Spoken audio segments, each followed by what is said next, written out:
Depuis 1992, des milliers de bateaux traditionnels venus du monde entier se rassemblent tous les 4 ans à Brest, devant un public toujours plus nombreux. Toute la flotte maritime est représentée et voilà, c'est une fête qui fédère tout le monde, aussi bien les Brestois et les Bretons qui sont très fiers que cette fête ait lieu ici à Brest, que les Français ou les gens du monde entier. Et cette année, c'est les 20 ans de la fête, c'est-à-dire que moi je fête mes 21 ans cette année, j'avais 1 an, j'étais sur les épaules de mon papa lorsque la première édition de Brest 92 a eu lieu. Les Tonnerres de Brest 2012, c'est la démonstration une nouvelle fois de l'attachement de la Bretagne au patrimoine nautique de toutes les mers du globe. Vous avez ici l'illustration parfaite de ce qu'est la Bretagne.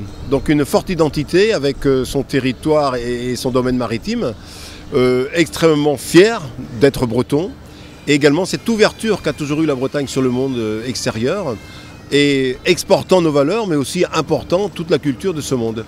Et cet assemblage eh bien, mérite qu'on ait autant de monde à venir voir ce qui se passe à Brest. Le Crédit Agricole, acteur majeur du développement économique local, s'est associé dès le début à ce grand rendez-vous en terre celte. Alors la force du Crédit Agricole justement, c'est d'oser à côté de tous ceux qui entreprennent.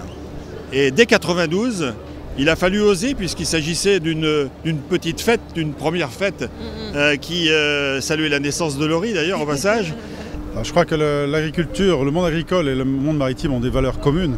Déjà la solidarité des gens de mer, solidarité des gens de terre. Je crois que ce sont des valeurs extrêmement fortes dans les deux milieux. 6000, c'est le nombre de clients que le Crédit Agricole a accueillis et fait naviguer dans la rade de Brest, au milieu des plus beaux voiliers traditionnels du monde. J'y suis venu déjà il y a 4 ans. On avait fait cette sortie-là et je trouve que ça fait quand même, ça donne un autre relief à la fête de pouvoir le faire sur l'eau, tout simplement par rapport à rester à quai où on ne voit pas les bateaux de la même façon. En s'investissant pour la 6e fois à l'occasion des Tonnerres de Brest 2012, le Crédit Agricole a une nouvelle fois été aux côtés de ceux qui entreprennent et dynamisent les territoires.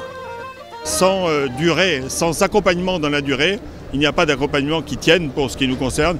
Il ne s'agit pas de faire un coup une fois et puis de passer à autre chose la fois suivante. Pour nous, c'est véritablement cette logique durable qui nous concerne.